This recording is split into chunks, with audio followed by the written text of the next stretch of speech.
আর ইংরেজরা কিন্তু আর যাই হোক সমরপটু জাতি, তারা এই বিষয়গুলোকে খুব ভালোভাবে পর্যবেক্ষণ না করে কিন্তু আসবেন না। হ্যাঁ, তাদের তখন কিন্তু দেখা যাচ্ছে কি প্রতিরক্ষা পারপাসে কিছুটা ভেতরের দিকটা কেটে নেওয়া হয়েছিল এবং সেটা জিওমেট্রিক শেপেই রয়েছে। এবং কিন্তু জলের যে যোগানটা ছিল, এই জলের যোগানের পেছনে কিন্তু একটা খুব সুন্দর কাজ করা হয়েছিল। এই যে বাঁধটা দেখা যাচ্ছে, এই বাঁধের গায়ে ওই একটু সামনের দিকে একটা লক গেট স্থাপন করা হয়েছিল, যেটার কাজ ছিল মূলত এই শুষ্ক মরশুমে যখন জলের লেয়ারটা একদম নেমে যাবে আর কি, তখন ওইখান থেকে কিন্তু ওই জলকে মতিঝিলে প্রবেশ করানো হতো। একটা নদী, যে নদী শুধু জল বয়ে আনেনি, বয়ে এনেছে ইতিহাস, বাণিজ্য আর ক্ষমতার গল্প। আজ আমরা ফিরে যাচ্ছি সেই সময় যখন ভাগীরথীর এক বিস্তৃত অংশ পরিচিত ছিল কাশিমবাজার নদী নামে। সপ্তদশ ও অষ্টাদশ শতাব্দীতে পদ্মা থেকে জলঙ্গি পর্যন্ত ভাগীরথীর এই বিস্তৃত অংশকে ইউরোপীয় মানচিত্রেও কাশিমবাজার নদী নামে চিহ্নিত করা হতো। এই অঞ্চল তখন শুধু ভৌগোলিকভাবে গুরুত্বপূর্ণ ছিল না, এটাই ছিল বাংলার অন্যতম প্রধান অর্থনৈতিক কেন্দ্র।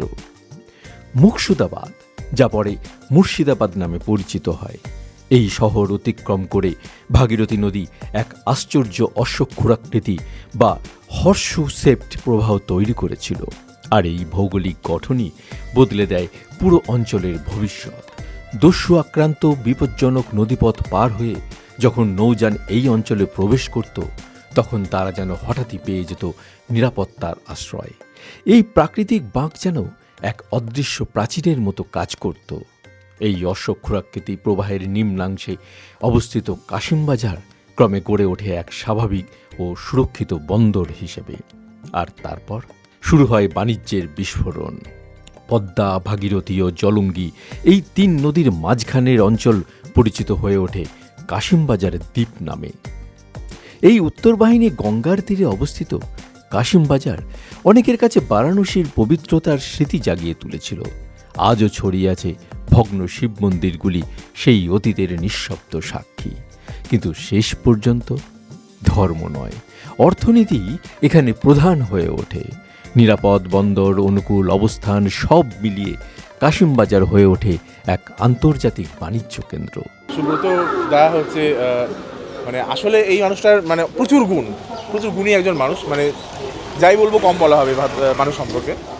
সুব্রত দা আসলে জিওগ্রাফির অধ্যাপক, কিন্তু ইতিহাস পাগল একটা মানুষ। এবং উনি রিসেন্ট হিস্টোরিক্যাল জিওগ্রাফির ওপর, মানে বিজ্ঞান ভিত্তিক ইতিহাস যেটা হয়, যেটা আমাদের মুর্শিদাবাদ জেলার ইতিহাসে সত্যিই সেভাবে হয়ে ওঠেনি, সেই কাজ সেগুলো দাদা করছে। যে বিভিন্ন জনপদের ইতিহাস, মানে সেই জনপদগুলো হারিয়ে গেছে, বিভিন্ন ম্যাপ দিয়ে, পুরনো ম্যাপের সঙ্গে এখনকার ম্যাপ মিলিয়ে কোথায় তার অবস্থান সেগুলো উদ্ধার করা, বিভিন্ন হারিয়ে যাওয়া প্রাসাদ সেগুলো কোথায় অবস্থিত, কেন সেটা ভেঙে গেল ভূমিকম্পে, বা কোন দিকের ভূমিকম্প কীভাবে প্রভাব ফেললো, বিভিন্ন আর কি মানে সায়েন্টিফিক হিস্ট্রি যদি বলি আমি, সেইভাবে চর্চা করছে। এবং শুধু তাই না, প্রচুর দাদার ইতিমধ্যে কাজ আছে, প্রচুর দাদার লেখা বেশ কিছু বইও আছে ইতিমধ্যে এই বিষয়ের ওপর, এবং আরও বেশ কিছু বই আসতে চলেছে। তো সব মিলিয়ে আরও ভালো ব্যাপার যেটা যে নবাবী হিস্ট্রির ওপর বা নবাবী শহর মুর্শিদাবাদ, তার উপর দাদার অনেক কাজ আছে। বিশেষ করে ত্রিপলিয়া গেটের কথা যদি বলি, যে বাংলা বিহার 1903 গেট, কিন্তু 3টে গেট কেন 3টে গেট হলো, 3 দিকে কেন 3টে গেটের মুখ হলো, তার পেছনে কী বিজ্ঞানসম্মত কারণ বা ভৌগোলিক কারণ কী ছিল সেই সময়, সেটা দাদা উদ্ধার করেছে আর কি। তারপরে লোগো, এই যে বাংলা বিহার উড়িষ্যার যে কোনো স্থাপত্য আমরা দেখি 3টে ফুলের লোগো থাকে, তো এই 3টে ফুলের লোগোর রহস্য কী, এরকম অজস্র কাজ। কেল্লা কেন এই জায়গাটাই হলো, কেন মুর্শিদাবাদ এখানে হলো, কেল্লার বিভিন্ন ঘাট, বিভিন্ন বিষয়ের ওপর যে সমস্ত সায়েন্টিফিক কারণ সেগুলো নিয়ে প্রচুর কাজকর্ম দাদার আছে। এবং দাদার একটা বই বেশ কয়েক মাস আগে দাদা পাবলিশ করেছেন, ভূমিকম্প, মুর্শিদাবাদের ভূমিকম্পের ফলাফল, মানে ঐতিহাসিক স্থাপনায় কী করে প্রভাব ফেললো ভূমিকম্প। তারপরে আরও অনেকগুলো কাজ আসতে চলেছে, রেনেলের ম্যাপ নিয়ে একটা কাজ আসতে চলেছে, রেনেলের ম্যাপে যে সমস্ত জনপদগুলো উল্লেখ আছে সেই জনপদগুলো এখন কী অবস্থা সেসব নিয়ে একটা কাজ আসতে চলেছে। সব মিলিয়ে দাদার অনেক কাজ আছে এবং এই কাজ করে চলেছে একজন মানে ভূগোলের মানুষ, ইতিহাস প্রেমী ভূগোলের মানুষ হলে যেটা হয়, দাদা এক্স্যাক্ট তাই। এবং সেই কারণেই দাদার হয়তো কাজগুলো এত ভালো হয়, এত ভালো হচ্ছে, এবং আরও আশা করি অনেক ভালো কাজ করবে দাদা। নমস্কার। আজকে আমরা দাঁড়িয়ে আছি এককালের প্রচণ্ডভাবে বিখ্যাত নদীবন্দর কাশিমবাজার বন্দরের কাছে। তা এই মুহূর্তে আমরা যেখানে দাঁড়িয়ে আছি এটা হচ্ছে সম্পূর্ণরূপে কাটিগঙ্গা। এবং যদি আমরা একটু পিছনে ফিরে যাই, রেনেলের ম্যাপ 1780 সাল, এবং সেখানে দেখা যাচ্ছে যে ভাগীরথী তখন কিন্তু এই পথেই প্রবাহিত হচ্ছে, এবং অদ্ভুতভাবে ভাগীরথীর প্রবাহ পথ হচ্ছে আমাদের ওদিক হয়ে এসে এদিক দিয়ে জলপথটা বেরিয়ে যাচ্ছে। তো সেই জায়গায় দাঁড়িয়ে আমরা একটা জিনিস এখানে দেখতে পাচ্ছি যে ভূগোলের ভাষায় বললে পরে এটা নদীর কিন্তু সেই মিয়েন্ডারিং পথ, বাঁকা পথ। এবং এই যে মিয়েন্ডারগুলো যখন তৈরি হয় আর কি, সেই মিয়েন্ডারগুলোতে কিন্তু একটা অদ্ভুত বিষয় থাকে, সেটা হচ্ছে যে একটা দিক হবে অবতল বাঁক, আরেকটা দিক হবে উত্তল বাঁক, আর অবতল বাঁকে নদীর গভীরতা হবে সর্বোচ্চ। এবং যে ভাঙন যেটা আমরা এখন বিভিন্ন জায়গায় দেখে থাকি, সেটা সবসময় একটু খেয়াল করলে দেখা যায় ওই অবতল বাঁকে হয়, কারণ হচ্ছে ইন্টারনাল যে নদীর কারেন্টগুলো সেখানে এসে স্ট্রাইক করে। এবং এই জায়গাতে দাঁড়িয়ে তাহলে এই কার্ভের কিন্তু 3টে মোট অবতল বাঁক আমরা পাই। একটা হচ্ছে এই জায়গাটা, একটা হচ্ছে দক্ষিণ দিকে, আর একটা হচ্ছে উত্তরে, মানে যেখানে এখন সেই সময় মূল ভাগীরথীর ওই প্রবাহ পথের সাথে ওই টার্নিংটা ছিল। তাহলে এই জায়গাতে আমাদের পসিবিলিটি থাকে যে এই 3টে জায়গার মধ্যে যে কোনো একটা জায়গায় আমাদের নদীবন্দর ডেভেলপ করছে। এই জায়গার গভীরতা তার মানে সব থেকে বেশি। একদম। এই যে জায়গাটার গভীরতা, এই গভীরতা ছিল হচ্ছে সবথেকে ডিপ। এবং যে যখনই কোনো পোতাশ্রয় তৈরি হবে, সেটা নদীবন্দরের ক্ষেত্রে তো খুবই একটা গুরুত্বপূর্ণ রোল প্লে করে, যে নদীর সব জায়গায় যেহেতু গভীরতা আমাদের সমান নয়, তাহলে যেটা গভীরতম বিন্দু হবে সেখানে কিন্তু নৌকো, মানে তখনকার দিনে যে সমস্ত বড় বড় পণ্যবাহী নৌকো, সেগুলো কিন্তু এখানে রাখতে অনেক বেশি সুবিধে হতো। আর আরেকটা বিষয় ছিল, সেটা হচ্ছে যে একটা নদীবন্দর যখন তৈরি হবে, তার একটা কথা জানতে চাইবো যে এর যে কানেকশনটা, সেটা কি আমাদের বিষ্ণুপুর বিল এবং ভাকুড়ি যে বিল, আচ্ছা, এই পুরোটা কি একটা টানা কানেকশন ছিল? এটা না না, ওই আমাদের মূল ভাগীরথী এখন যেটা বয়ে চলেছে, তার সঙ্গে কানেকশনটা কোন জায়গাটাতে হচ্ছে? আচ্ছা, এটা আমি বলি যে এই যে বিষ্ণুপুর বিল, হ্যাঁ, তারপরে আমাদের চালতিয়া বিল, চালতিয়া বিল, তারপরে আরেকটু এদিকে এগিয়ে গেলে আমাদের এখানে বাঁশবাড়ি বিল আছে, তারও আগে একটু এগিয়ে গেলে পরে আমাদের মতিঝিল পড়ছে। এগুলো অবশ্যই সবকটাই আমাদের অক্স বলে, কিন্তু এগুলো টাইম স্প্যানগুলো আলাদা। আচ্ছা, এবার টাইম স্প্যানগুলো আলাদা, এবং এটা আমরা কোথা থেকে ডিসিশন নিচ্ছি যে না, এইটা যে সময় প্রবাহিত হয়েছে সেই সময় ওদের সাথে কানেকশন ছিল না, তার আমাকে মূল এটা মূল ভাগীরথীর সঙ্গে তাহলে কোথায়, কোন জায়গাতে কানেকশনটা ছিল? এটার মূল ভাগীরথীর সাথে কানেকশন ছিল ওইদিকে আমাদের যদি দক্ষিণে যাই তাহলে ফরাসডাঙ্গার কাছে, বর্তমানে যেখানে ফরাসডাঙ্গা আছে সেই জায়গাতে। আর যদি আমরা এটার উত্তর দিকে কানেক্টিভিটিটা খুঁজতে চাই, তাহলে এটার জায়গাটা ছিল হচ্ছে বর্তমানে ওই মতিঝিলে ঢোকার আগে ওই রাস্তার উপর একটা পেট্রোল পাম্প আসে, পেট্রোল পাম্পের পিছনে এখন একটা আমবাগান আছে, সেই আমবাগানের ওই জায়গাটাতে এখন মানে পলি পড়ে গেছে জায়গাটা, আমবাগান কিন্তু আমানিগঞ্জের ওই দিকটা, হ্যাঁ রাইট, ওই জায়গাটা। এইবার তাহলে আমি সেটাই বলতে চাইছিলাম যে এখানে তাহলে 3টে আমার পয়েন্ট ছিল যেখানে আমাদের কার্ভটা বেশি আছে এবং সেখানে ডিপেস্ট হওয়ার কথা আছে, কিন্তু অ্যাকচুয়ালি এই জায়গাটাতে কেন ডেভেলপ করলো তার পেছনে যে লজিকটা থাকে সেটা হচ্ছে হিন্টারল্যান্ড, মানে কতটুকু জায়গাকে সেই পণ্যটা পরিষেবা দিতে পারবে। এবং সেই সময় খুব বিখ্যাত ছিল আমাদের চুনাখালী পরগনা। এবার এই যে চুনাখালী পরগনাকে যদি আমাকে অ্যাক্সেস করতে হয়, তাহলে ডেফিনেটলি আজ সেই সময় যদি আমাকে দায়িত্ব দিয়ে বলা হতো যে একটা নৌবন্দর তৈরি করতে হবে, ডেফিনেটলি আমি এই জায়গাটাকেই চুজ করতাম। তার কারণ হচ্ছে এখান থেকে অ্যাক্সেসিবিলিটি সব থেকে বেশি ছিল হাই। আর থাকলো বাকি হচ্ছে যে আর একটা খুব রুট লেভেল পর্যবেক্ষণ, যেটা আমাদের কলেজ থেকে একবার এখানে সার্ভে হচ্ছিল, তো সেই সময় একজন প্রবীণ ব্যক্তি, তার সাথে যখন আমাদের আলাপ হয় এবং তিনি তখন বলেছিলেন যে এটা ডেফিনেটলি ওরাল সোর্স হিসেবে আমরা নিয়েছিলাম, তিনি বলেছিলেন যে আজকে এইখানে যে আমরা এই যে একটা বড় গাছ এখানে দেখতে পাচ্ছি, উনি ওনার পূর্বপুরুষদের কাছে শুনেছেন যে এখানে বিশাল বড় আরেকটা গাছ ছিল এবং এখানে প্রচুর নৌকো এসে সেই গাছে কিন্তু দড়ি দিয়ে বাঁধা থাকতো নোঙর করা হিসেবে, কেননা এখানে নদীতে সেভাবে নোঙর ফেলা হতো না, কিন্তু গাছের সাথে বাঁধা থাকতো। তো ডেফিনেটলি উনি কখনো জায়গাটাকে বন্দর যেমন সেখান থেকে তখন কি বড় বড় জাহাজ আসতো না ছোট ছোট স্টিমার জাতীয় আসতো? হ্যাঁ, এখানে বলি যে সে ছোট বড় জাহাজের গভীরতা তো প্রচুর দরকার। একদম একদম, ওখানে তো তৎকালীন যে বার্জ, সেই বার্জগুলো এখানে একটা খুব ভালো বিষয় আপনি বলেছেন যে অনেক ক্ষেত্রে দেখা যেত এটা যে মূল বন্দর ছিল, মানে জাহাজের আকৃতি বিভিন্ন মাপের হয়, এবার ওই মূল যে টার্নিংটা ছিল সামনের মানে দক্ষিণ দিকে যেটা ফরেস্টডাঙ্গার কাছে ওর কাছাকাছি আরেকটা উপবন্দর বলা যাক বা নৌকো মানে বিশাল বড় বড় যে নৌকোগুলো হচ্ছে সেগুলো কিন্তু ওখানে আসছে। আবার ছোট নৌকো অনেক সময় সেখানে থাকছে, দেখা যাচ্ছে যে এখানে অনেকগুলো কনজেস্টেড হয়ে গেছে নৌকো এসে, তারা যতক্ষণ এখানে মাল কে আপলোড করে আনলোড করে যতক্ষণ না বেরিয়ে যাচ্ছে তারা জায়গা ফাঁকা না হলে কিন্তু সেই জায়গায় আসতে পারছে না। তো এই জায়গাতে একটা উপবন্দর ওখানে তৈরি হয়েছিল, সেখানে এই অতিরিক্ত যদি বড় জাহাজ হতো সেখান থেকে জিনিসপত্র এখানে নিয়ে চলে আসা হতো। আর আরেকটা বিষয় ছিল এই জায়গাতে একটা ডাকঘর ছিল আচ্ছা, তখনকার দিনে, এবং সেই এটা ডাকঘর চুনাখালী মৌজা ছিল সেই সময়, পরগনা, সরি চুনাখালী পরগনা ছিল। পরগনা একদম। এবং এটাও একটা খুব গুরুত্বপূর্ণ এভিডেন্স যে একটা ডাকঘর আমার তৈরি হওয়ার সবথেকে আদর্শ জায়গা হচ্ছে যেখানে ওই চিঠিপত্রগুলো আনলোড হবে। হ্যাঁ, লোডিং আমার আনলোডিং হ্যাঁ ওইখানেই ডাকঘর তৈরি হবে, আমার আনলোড হবে আরেক জায়গায়, সেখান থেকে এসে আরেক জায়গায় আমার যদি ডাকঘর তৈরি হয়, এটা সম্পূর্ণরূপে কিন্তু একটা অমূলক চিন্তাভাবনা বলেই আমরা ভাবতে পারি। এবং সার্বিকভাবে এই যে নদীর গতিপথ এখন মানে পুরোপুরিভাবে যেটুকু মানে স্রোত বলে তো আর কিছু অবশিষ্ট নেই, কারণ কানেক্টিভিটি নেই, কিন্তু যে সময় কানেকশন ছিল এই গতিপথটা ভীষণভাবে প্রভাব ফেলেছিল হচ্ছে আমাদের নবাবী আমলকেও। একসময়ের কাশিমবাজার রিভার বা কাশিমবাজার বন্দরের আশেপাশে আমরা ঘুরে বেড়াচ্ছি। সেই সময়কার নির্মিত এক বাঁধের উপর দিয়েও চলেছি, যদিও নদী আর নেই, নদীর গতিপথও বন্ধ হয়ে গেছে।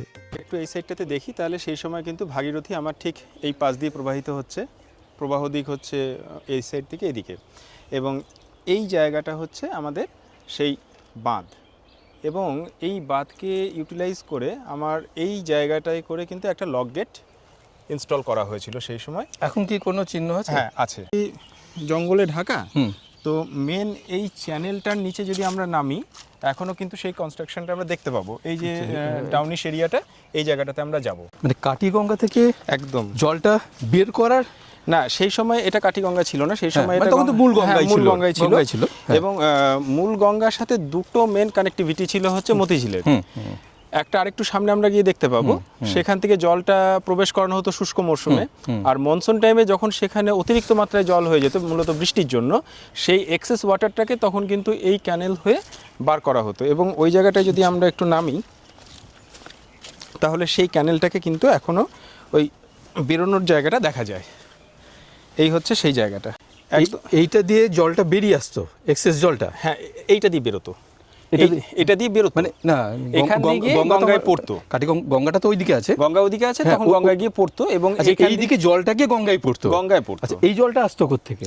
এই জলটা আসতে হচ্ছে ঠিক মতিঝিলের পেছনের দিকে একটা ওয়াই চ্যানেল আছে।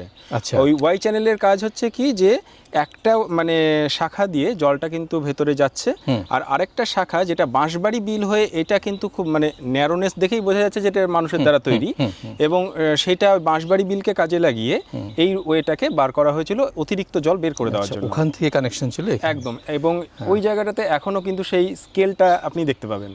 তার মানে মতিঝিলের কানেকশন ছিল ওই দিকের পশ্চিমের ভাগীরথীর অংশ থেকে, একদম, এবং ওখানকার এক্সেস জলটা বের করে আবার এই কাটিগঙ্গা দিকে ফেলা হতো সেই সময়।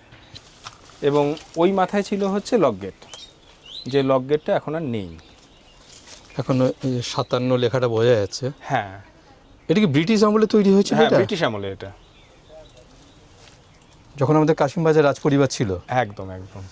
আপনারা দেখছেন কি উন্নত চিন্তাভাবনা তখন ছিল যখন কাশিমবাজার রাজপরিবার তারা ছিল। কাশিমবাজার বড় রাজবাড়ি যাদের কথা বলি আমরা, বন্দর কাশিমবাজার নিয়েও লেখা বই আছে, সেই রাজপরিবারেরই একজনের লেখা।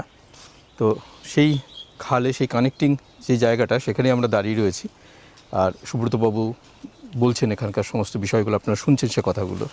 আজকে সত্যি বলতে এইখানে আমরা এর আগে দাদা সুব্রতদা নিয়ে এসেছিল এখানে, প্রথম দাদার হাত ধরে এখানে আসে, এবং একটা জিনিস খুব ভালো লাগে এখানে এলে, মানে এখনো যে আধুনিকতার কোনো ছোঁয়া নেই এইসব রাস্তায়, এখন সেই মেট্রোর পথ, মেট্রো রাস্তা, হ্যাঁ এইগুলো রিসেন্ট হয়েছে, এগুলো আধুনিকতা, কিন্তু একটা সময় মানে যখন আমরা এসেছিলাম এর আগে, তখন চারিদিকে মানে কখন মনে হচ্ছে যে টাইম মেশিনে করে চলে গেছি বোধহয় সেই পুরোনো আমলে চলে গেছি। আচ্ছা, এই এখানে একটা দারুণ জিনিস দেখেন যে সেই সময়কার একটা মন্দিরের ভাঙা অংশ, ঠিক আছে, এবং এই জায়গাটাতে আগেরবার যখন মানে ফার্স্ট টাইম আমি যখন আসি তখন এগুলো কিছু ছিল না, এটা চূড়াটা মন্দিরের, আর এইখানটা দিয়ে ওর বেসমেন্টটা ছিল। এবার পরবর্তীতে ওই কনস্ট্রাকশন করতে গিয়ে বেসমেন্টটা হয়তো ওরা এটা মাথার অংশটা, মাথার অংশটা বয়েছে এবং হ্যাঁ এবং অনেক পুরনো তো, এটা অনেক পুরনো, এবার সরু ইট। আর এবং এই বাঁধটাও তো সে অনেক পুরনো বাঁধ। এখানে একটা খুব মানে ইন্টারেস্টিং জিনিস আপনি খেয়াল করবেন, সেটা হচ্ছে যে যেহেতু এর বাঁধ তৈরি করার সময় ভেঙে ফেলা হয়েছিল বা না কিছু? না না না না, না, বাঁধের পাশেই ছিল। বাঁধের পাশে পাশেই ছিল। মানে এবং মসজিদের সেই কাছে সময়কার ছিল। হ্যাঁ, যত মসজিদের ধরনের কাছে ছিল। আপনি কনস্ট্রাকশন দেখতে পাবেন, সেটা মন্দির হোক বা অন্য কিছু হোক, সেটা সবসময় কিন্তু বাঁধের এদিকে তৈরি হচ্ছে, ওদিকে আমাদের ভাগীরথী আছে। এবং এর একটা অন্যতম বড় কারণ হচ্ছে সেই সময় প্রত্যেক বছর বন্যা হওয়ার একটা প্রবাবিলিটি থাকে, এবং যাতে বন্যার জলটা রেস্ট্রিক্ট হয় সেই কারণে কিন্তু বাঁধের অপর পারে এই সমস্ত, এখন আপনি বনমালীপুরের যে মসজিদটা আছে সেটা দেখলে পরিষ্কার বোঝা যায় কিভাবে বাঁধের এক পাশে আছে সেটা। যেমন আমরা হাজারদুয়ারি ওখানে সফেদ মসজিদ, জুরুদ মসজিদকে দেখি, একদম, ঠিক একদম। একদম একদম পোস্তা থেকে ইয়ে করা ওটাকে। একদম, এবং সেই হিসেবেই এই মন্দিরটা কিন্তু ছিল। এবং দুঃখের ব্যাপার যে মন্দিরটাকে সেইভাবে আর ইয়ে করা হয়নি, কিন্তু মানে মন্দিরটা দেখেই, এই চূড়াটা দেখেই বোঝা যাচ্ছে বহু পুরনো। ওই জন্য আমার মনে পড়ছে এই মাঠে তো মুর্শিদাবাদের আনাচে কানাচে মানে এত কিছু ছড়িয়ে আছে যে হাঁটলেই মানে খুঁজলেই প্রচুর কিছু বেরিয়ে আসে। এটা কি সেই পুরনো গেট? একদম একদম সেই সময়কার। এবং নিচে নামলে পরে আমি ওটাই বলছিলাম যে ওই রাস্তাটা দিয়ে সবার নামাটা খুব সোজা হতো আর কি। ওইটা দিয়ে নামলে পরে একদম নিচের অংশে, এবং এখানে যে মানে স্কেলিংটা করা আছে ওটা অনেক বেশি প্রমিনেন্ট। আর এর যেটা মূল কাজটা ছিল হচ্ছে, আমাদের তো তখন এই জায়গাটা দিয়ে ভাগীরথী প্রবাহিত হচ্ছে, শুষ্ক মরশুমে এর কাজ ছিল হচ্ছে মতিঝিলে জল সাপ্লাই করা। এই যে খোলা চত্বরটা আমরা দেখছি, হ্যাঁ হ্যাঁ হ্যাঁ, এটাতে তখন নদীটা ছিল একদম, এটাই রিভারটা ছিল একদম। দাদা এটা পুরনো কারণ এটা এই যে হ্যাঁ, পুরনো কোর্স এটা। স্ট্যাক হয়ে আছে, এটাও সেই না, এইটা পরবর্তীতে মানুষ কেটেছে। আর মানে মানুষ যখন কোনো কিছুকে কাটে, তার সব থেকে বড় মানে পরে দেখে যেটা বোঝা যায় সেটা হচ্ছে যে কোনো একটা জিওমেট্রিক শেপে থাকবে। এটা মানুষ পরে কেটেছে ওর নিজের কাজের জন্য। আর এই যে শুকনো হ্যাঁ, কলাবাগান এই দেখছেন যেটা, এটাই ছিল নদী, একদম সেটাই ছিল তখনকার নদী। আর তার বড় প্রমাণ হচ্ছে এই যে কানেকশন, এই যে কানেকশন। এবং এখানে দেখুন, এখান থেকেই কতটা প্রমিনেন্ট বোঝা যাচ্ছে স্কেলটা। এটাই কিন্তু অতীতের নদী, মানে অ্যাকচুয়ালি ব্রিটিশরা বলতো না কাশিমবাজার রিভার, আমরা সেই কাশিমবাজার রিভারের উপরে দাঁড়িয়ে আছি, ভাবা যায়। এটা কি আপনি নবী আমলেরই বলছেন না ইংরেজ আমলের? এটা ব্রিটিশ, এটা কাশিমবাজার রাজ এস্টেট যখন তখন। কারণ হচ্ছে যে এখানে যে গেটটা ইউটিলাইজ করা হচ্ছে সেটাই তো ব্রিটিশ আমলে তৈরি। এখানে স্কেলটা রয়েছে জলমাপা। হ্যাঁ হ্যাঁ, গতবার আমরা যখন এর আগের বার এলাম তখন এটাতে জল আছে, হ্যাঁ, জল ভালো রকম জল ছিল। ভালো রকম জল ছিল, এবং আমি ছবি তুলতে গিয়ে আমার পকেট থেকে বেশ কিছু পয়সাও পড়ে গেছিলো। আচ্ছা, আমার একটা প্রশ্ন আছে, সেটা হচ্ছে নদীর থেকেও মালিক হয় না? তাহলে এই যে নদী শুকিয়ে এরকম হয়ে গেল, এই কলাবাগান আমবাগান তৈরি হয়ে গেল, তাহলে মালিক কি মানে কারা এখন? এখন মালিক কারা? নদী মানে দেখুন, সেই অর্থে নদীর কোনো মালিকানা নেই না, এবং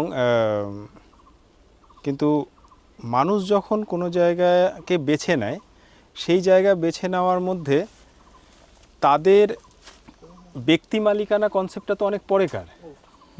এবং কনসেপচুয়ালি আজকের দিনে দাঁড়িয়ে যদি আপনি এখানকার কোনো মালিকানা খুঁজতে চান, কারো কোনো মালিকানা নেই, তারা সেই অর্থে কিছু পাওয়া যাবে না, সে অর্থে কিচ্ছু নেই। তারা নিজেদের মতো করে রয়েছে, নিজেদের মতো করে চাষাবাদ করছে। এবং বিরাট বিরাট আম বাগান, লিচু বাগান, আরেকটা জিনিস হতে কলা পারে, বাগান। সেটা বলছি, মানে সম্ভবত 1980 সালে মাঠ খসড়া হয়েছিল। সেই সময় যে এরিয়াটা দখল করে চাষ করছে তাকে সেই জায়গার মালিকানা দিয়ে দেওয়া হয়েছিল। এটা 1980 সালে একবার হয়েছে, তার আগে একবার 64 সালে সম্ভবত হয়েছিল। বিভিন্ন সময় এরকম হয়ে থাকে।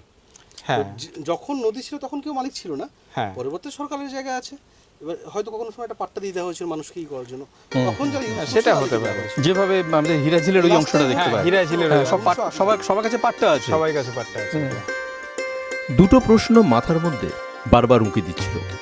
এক, মতিঝিলের পিছনে যে অংশটা যেখান দিয়ে জল নিষ্কাশনের ব্যবস্থা ছিল, আরেকটি জায়গা হলো বাঁশবাড়ি বিলটা, যা সবই এক সময়কার আদি গঙ্গা, বা যে পথ দিয়ে গঙ্গা বয়ে চলত, যে পথ দিয়ে গঙ্গার কানেকশন ছিল, জল নিষ্কাশনের ব্যবস্থা ছিল, সব কিছু, যার সাথে জুড়ে রয়েছে নবাবী আমলের প্রচুর ইতিহাস। এই যে আমরা এখন দাঁড়িয়ে আছি বাঁশবাড়ি বিলের পাশে, সেই 1780 সাল, সেই সময়তেও দেখা যাচ্ছে যে মেজর রেনেল সাহেব তার যে ম্যাপ, সেই ম্যাপেও কিন্তু বাঁশবাড়ি বিল হিসেবেই এই জায়গাটাকে উল্লেখ করা রয়েছে। এবং একটা অদ্ভুত বিষয় যে সেই সময়কার প্রামাণ্য নথি হিসেবে আমরা যে সমস্ত বিষয়গুলোকে মানে মেনে নিই, তার মধ্যে একদিকে যেমন কিছু অথেন্টিক বইপত্র রয়েছে, পাশাপাশি কিছু অয়েল পেন্টিং, সেই অয়েল পেন্টিংগুলো কিন্তু ভীষণভাবে সেই সময়কালকে আমাদের সামনে তুলে ধরে এবং জানতে সাহায্য করে। মানে আমার ওরাল সোর্স মোটামুটি পেয়েছি, সেটা হচ্ছে যে রেজা খান, যে মানে কুখ্যাত রেজা খান, বিখ্যাত বলা যাবে না, কুখ্যাত রেজা খান, তিনি নাকি কোনো এক সময় এই বাঁশবাড়ি বিল তিনি দখলে নিয়েছিলেন, মানে তার কিনেছিলেন হয়তো, এবং তার হাত থেকে পরে নবাবদের পরিবারে আসে, পরবর্তী নবাব যারা তারা তাদের হাত থেকে, তাদের ফ্যামিলির কেউ আর কি কিনেছিলেন। এবং এই মানে বিল থেকে বড় বড় রুই মাছ যেত নবাব পরিবারে, মানে কেল্লা নিজামাতে আর কি। এবং সেই মাছের মানে আমি ওই হাতিম আলী মির্জার কাছে গেছিলাম একবার, ওই খাওয়া দাওয়ার রিলেটেড বিষয় ইনফরমেশন নিতে। তো তিনি তখন বলেছিলেন যে এই বিলের কথা বলেছিলেন, এবং এখান থেকে তাদের ছোটোবেলায় বড় বড় রুই মাছ, কাতলা মাছ, বিশেষ করে রুই মাছের কথা উনি বলেছিলেন। এবং সেই রুই মাছ দিয়ে তাদের ওই মানে মাছলিকা দাম্পাক বা মাহি পোলাও, যেটা খুব বিখ্যাত মুর্শিদাবাদের নবাবদের, সেই মাহি পোলাও তৈরি করা হতো তাদের বাড়িতে। এবং মাছের বিভিন্ন মানে আরও রেসিপি, মাছলিকা রেজালা, মাহি রেজালা যাকে বলে, সাহেদ মাছলি বা আরও অন্যান্য সব রেসিপি তৈরি করা হতো। এই তো একটা গেল দিক। অন্যদিকে আরেকটা বিষয়, এই যে ঝিল, আমরা যে অয়েল পেন্টিংসের কথা বলছি, সেই অয়েল পেন্ট সেখানে এই তৈলচিত্রের একটা খুব সুন্দর একটা ঘটনা আমরা দেখতে পাই, যে এই রাস্তাটা যেটা দেখছি আমরা এখন, এই সেম রাস্তা কিন্তু তখনও ছিল, মানে তখন হয়তো দেখছি আমরা সুরকির রাস্তা, লাল রঙের রাস্তা, এবং এই রাস্তাটা এখন যেখানে আছে ঠিক তখন ওই রকম এই পজিশনেই ছিল। এবং এই রাস্তারই ডান দিকে আর কি ওই আফজালবাগ, হ্যাঁ, এবং এই রাস্তারই এক সাইডে আফজালবাগ বলে একটা জায়গার নাম ছিল, এবং সেইখানে রেসিডেন্ট পটের বাড়ি ছিল। মানে এটা মোটামুটি নবাব মোবারকুদ্দৌলার টাইমের যে ইংরেজদের রেসিডেন্ট নবাব দরবারে থাকতেন, তার আর কি যে কোয়ার্টার, সে বিশাল বড় বাড়ি। এবং এখন যেটা বালাখানার যে দুই দিকে সিঁড়িওয়ালা দেখা যায়, ঠিক ওই রকম দুই দিকে সিঁড়ি ছিল সে বাড়িটার। এবং আমরা জানি উইলিয়াম হিকির কথা আমরা পড়ছি, বিখ্যাত আর কি যে সাংবাদিক, তো তিনি এখানে আসছেন এবং তার বন্ধু, মানে রেসিডেন্ট পট তার বন্ধু ছিল, এবং তিনি আসছেন এবং তিনি এসে এই বাড়িতেই থাকছিলেন। এবং তারপর নবাব কোনো এক বেড়া ফেস্টিভ্যাল, আমরা তো বিভিন্ন পুরনো ইনফরমেশন থেকে দেখতে পাচ্ছি, কোনো বেড়া ফেস্টিভ্যালে নবাব মুবারকুদ্দৌলা আসছেন এই বাড়িতে, এবং এখানে এসে তিনি পটকে ইনভাইট করে যাচ্ছেন বেড়া ফেস্টিভ্যালে যাওয়ার জন্য। এরকম অজস্র গল্প একসময় ছড়িয়ে ছিটিয়ে আছে। এবং আমরা যদি কথা বলি, এখানে প্রবীণ মানুষ খুব কমই আছে, কিন্তু প্রবীণ মানুষের সঙ্গে কথা বললে এখন অনেক কিছু পাওয়া যায়, মানে নিত্য নতুন অনেক স্টোরি আমরা এখনও সেই পুরোনো দিনের কথা যেগুলো প্রচলিত আছে আমরা পাই এখনও। মানুষ দা, এখানে এই ছবিটা দেখতে পারবেন আপনি, সেই ছবি। আচ্ছা, একটা প্রশ্ন আমার এখান থেকে আসছে, এই বিলের সময়কার ছবিটা। হ্যাঁ, একদমই তাই। একটা প্রশ্ন আমার এখান থেকে আসছে, নবাব মুবারকুদ্দৌলার টাইম, সেটা হলো একটা টাইম ছিল যখন যে কেউ চাইলে, যার টাকা আছে কিন্তু চাইলে সে পালকিতে চড়তে পারতো না, বা পালকিতে চড়ে নবাবের এরিয়াতে আসতে পারতো না। এখানে কিন্তু রাস্তায় দেখছি ঘোড়ার গাড়ি, হাতির গাড়ি, এগুলো আছে। তো এই সময় মানে এই ব্রিটিশ পিরিয়ডে কি এটা যে কেউ পারতো, মানে আমার টাকা আছে আমি পালকিতে চড়তে পারলাম, বা আমার টাকা আছে আমি ঘোড়া গাড়িতে পারলাম, এরকম ব্যাপার ছিল নাকি এই সময়ও সেই রেস্ট্রিকশনগুলো ছিল? না, এই সময় রেস্ট্রিকশন ছিল অনেক ক্ষেত্রেই, সব ক্ষেত্রে নয়। এবং সাধারণ মানুষের সেই বিলাসিতা দেখিয়েছে বলে হয়তো জানার নেই আমার। তবে এরা যারা যাচ্ছে তারা নিশ্চয়ই খুব, এই শহরের যারা রাজা জমিদার, তো এই শহরের মানে আমাদের মুর্শিদাবাদে তো রাজা জমিদারের অভাব নেই, এবং বিভিন্ন ব্রিটিশ অফিসাররাই তারা যাচ্ছে, তাদেরই ছবি বা এটা কল্পনা হতে পারে। একটা ছিল না যে গ্রামের জমিদারদেরই শুধু বড় প্রাসাদ হবে, বাকিরা কেউ পাকা বাড়ি তৈরি করতে পারবে না, মাটি বাড়িতে থাকতো, এরকম কিছু রেস্ট্রিকশন ছিল। এবং এটা ছিল সিরাজউদ্দৌলা হিরাজির প্রাসাদের যে কার্নিশের অনুকরণে কাজী রাজফ্যামিলি একটা বিল্ডিং বানিয়েছিল বলে সিরাজউদ্দৌলা সৈন্য পাঠিয়ে সেই বিল্ডিং ভেঙে দেওয়া হয়েছিল। এবং শুধু তাই না, নবাব ওয়ালাজার, আমি পরবর্তী নবাবের কথা যদি বলি, নবাব ওয়ালাজার আমলেও তাই, উনি এমন নিয়ম চালু করেছিলেন যে নবাব পরিবারের ছাড়া কেউ ঘোড়ার গাড়ি নিয়ে কেল্লার সামনে যেতে পারবে না, অনেক কিছু করা নিয়ম আর কি। মানে তখন তো ক্ষমতা চলে যাচ্ছে ওদের, কিছুই নেই, ফলে তাদের ক্ষমতাটাই কেল্লার মধ্যেই যতটা দেখানো যায় আর কি। তো ফলে এইরকম রেস্ট্রিকশন ছিল সাধারণ মানুষের জন্য, এবং তারাও সাহস করে উঠতে পারতেন না। সেটা কি রাজা জমিদার না, এই রেস্ট্রিকশনগুলো কি নিজামত এরিয়ার মধ্যে ছিল নাকি অল ওভার স্টেটের মধ্যে? শহরের মধ্যে ছিল না, তবে হ্যাঁ নিজামত এরিয়ার মধ্যে ছিল। এবং আমি যতদূর জানি যে ওই যে এরিয়াটা শুধু কেল্লা না, আমি শুনেছিলাম বাকের আলী মির্জা সাহেবের কাছে, তিনি 90 বছর বয়সে মারা গেলেন, তিনি বলতেন যে এই যে আমাদের এখন যেটা মানে ইয়ে থেকে আর কি ওই ইচ্ছাগঞ্জ বা নসিপুর থেকে যে রাস্তাটা কেল্লার পাশ দিয়ে যাচ্ছে, মানে হাজারদুয়ারি হোটেলের পাশ দিয়ে যে যাচ্ছে রাস্তাটা, তো ওই রাস্তা দিয়ে সাধারণ মানুষের যাওয়া নিষেধ ছিল। একটা দীর্ঘদিন অবধি সেই সাধারণ মানুষ যেতে পারতো না সেখানে। প্রোটেকশনের একটা এবং ব্যাপার সেটা ছিল। সাধারণ মানুষের জন্য স্টেশনে যে রাস্তাটা ওই রাস্তা দিয়ে তাকে যেতে হতো, এই রাস্তাটা সাধারণ মানুষের জন্য বন্ধ ছিল। এবং এই পুরো এরিয়াটা, হ্যাঁ বলুন। আমি বলতেছি যেরকম বঙ্কিমচন্দ্রের বাবু, হ্যাঁ, তারা ইচ্ছে মতো ঘোড়ার গাড়ি করে মানে বিনোদনের জন্য করতো। তো একটা টাইম ছিল যে কেউ ঘোড়ার গাড়ি চাপতে পারতো না, আর তারপরে খুব বেশি দিন নয়, একটা টাইমের মধ্যে দেখতে পেলাম যে না, যে কেউ একটু হঠাৎ করে বড়লোক হয়ে যাচ্ছে এবং তারা বিলাসবহুল জীবনযাপন করতে পারছে বা ঘোড়ার গাড়ি চড়তে পারছে। সেক্ষেত্রে হয়তো তো এই টাইমটা মানে কবে থেকে হঠাৎ করে চেঞ্জ হলো, মানে হঠাৎ করে এসছে নাকি ধীরে ধীরে এসছে, বা এটা কি শুধুমাত্র জমিদারদের জন্য হয়েছিল নাকি সাধারণ মানুষরাও সেই সময়, মানে শুধু বাবুরাই না, যে কেউ টাকা ইনকাম করলো, টাকা আছে তো আমি এবার চড়তে পারবো না? এবার ব্যাপার হচ্ছে যে কেল্লার ভিতর ঢোকার ক্ষেত্রে যেটা বলছে সেক্ষেত্রে রেস্ট্রিকশন ছিল, অবশ্যই ছিল। সেখানে জগৎ সেবদের জন্য একটা নির্দিষ্ট এরিয়াই ছিল যে তার বেশি যেতে পারবে না, কিন্তু সাধারণ গোটা শহরের জন্য সেই রেস্ট্রিকশনটা এতটাও কড়াকড়ি ছিল না। সাধারণ মানুষরা যদি মানে পয়সাওয়ালা সাধারণ মানুষ হয়, তার হয়তো ওই উপাধি যেগুলো নেই কিন্তু তার পয়সা প্রচুর আছে, সেক্ষেত্রে হয়তো সে অবশ্যই তার ঠাটবাট দেখাতো অনেক সময়, কিন্তু সেটা একটা নির্দিষ্ট এরিয়ার মধ্যে। কাশিমবাজার নদী মানে যেটা আমাদের আদি গঙ্গা ছিল বা আদি ভাগীরথীর আর একটা দিক ছিল, সেই নদীর সন্ধানে আমরা ঘুরে বেড়াচ্ছি। তো এই নদীর সঙ্গে বিভিন্ন জায়গায় বিভিন্ন রকমভাবে তার কানেকশান যেগুলো ছিল, তার একটা বড় দিক এখন যে জায়গাটা আমরা দাঁড়িয়ে আছি, মতিঝিল আপনারা সকলে শুনেছেন। তো সেই মতিঝিলের সঙ্গে কিন্তু একটা কানেকশান ছিল আমাদের কাঠিগঙ্গা বা পুরনো আমাদের ভাগীরথী, যেটা আমাদের কাশিমবাজারের পূর্ব দিক দিয়ে বয়ে গেছে, আর একটা বর্তমানে সেটা আমাদের পশ্চিম দিকেই এখন মূল ভাগীরথী চলে গেছে। তো সেই কানেকশানটা কোথায় ছিল সেটা হচ্ছে আমার ঠিক পিছনে আপনারা যেটা দেখছেন এই জায়গাটা। কতটা ক্যামেরায় ধরা পড়ছে আশা করি দেখা যাচ্ছে, আমি একটু ভালো করে দেখানোর চেষ্টা করি আপনাদের। এই যে জায়গাটা মাঝখান দিয়ে আপনারা দেখুন একটা খাল চলে গেছে, আর একটা ছোট্ট ব্রিজের মতো আপনাদের আশা করি নজরে পড়ছে। এর ওই দিকটাই হলো মতিঝিল, যে অশ্বক্ষুরাকৃতির হ্রদ, সেই অংশটা রয়েছে। আর এই জল যেটা এখান দিয়ে ড্রেনেজও হতো এবং এখান থেকে আবার ফিল আপও হতো জলটা। তো সুব্রতবাবু আমাদের সঙ্গে আছেন, আমি ওনার কাছে এই বিষয়টা নিয়ে একটু বিশদে জেনে নেব। আসলে এই জায়গাটা হলো সেই পার্টিকুলার ওয়ে যেখান দিয়ে যখন এই মতিঝিলের জল নেমে যেত, অর্থাৎ শুষ্ক মরশুমে, তখন কিন্তু এদিকের ওই চ্যানেল হয়ে তৎকালীন যে আমাদের কাশিমবাজার নদী, সেখান থেকে জলের অনুপ্রবেশ ঘটানো হতো এই খাতে। এবং মজার ব্যাপার হচ্ছে যে আমাদের এখানে যেহেতু ঋতু বৈচিত্র্য দেখা যায়, সুতরাং ওই গ্রীষ্মকালের শেষে অর্থাৎ যখন প্রবল বৃষ্টিপাত হতো, তখন এখানকার জল যদি কোনো কারণে মাত্রাতিরিক্তভাবে বেড়ে যেত, সেই অতিরিক্ত জলকে আবার এই চ্যানেল হয়ে কিন্তু এখানে একটা ওয়াই প্যাটার্ন লক্ষ্য করা যায়, যেটা এই বাঁদিক দিয়ে গিয়ে সোজা যে বাঁশবাড়ি বিল, সেই বাঁশবাড়ি বিল হয়ে আবার গিয়ে পড়তো আমাদের কাশিমবাজার নদীতে। এবং সেই দুটো জায়গাতেই কিন্তু আমাদের যে লক গেট বা স্লুইস গেট তার অবস্থানটা ছিল। এই যে অংশটা এখন দেখছি, এই গেটটা মানে গেট বা এটা পাস বলবো আর কি, এটা একটা পাস। তো এই অংশটা তো পরবর্তীকালে হয়েছে, এটা অনেক মানে যখন ওই দিকের নদীর সঙ্গে কানেকশন কেটে যায়, মানে মতিঝিল যখন তৈরি হয়েছে তার অনেক পরবর্তী, অবশ্যই মতিঝিল এমনকি যখন কোম্পানি বাগ ছিল সেই সমকালীন। হ্যাঁ, কোম্পানি বাগ তৈরি হওয়ারও বেশ কিছুটা পরে, কারণ হচ্ছে যে স্লুইস গেট আবিষ্কার হওয়ার পরবর্তীতে জিনিসটা হচ্ছে, এবং কোম্পানি বাগ তৈরি হয়ে যাচ্ছে, এবং কোম্পানি বাগ তৈরি হওয়ার বেশ কিছু পরবর্তী সময়ে কিন্তু এখানকার জলের লেভেলটা সাংঘাতিকভাবে নেমে যাচ্ছে।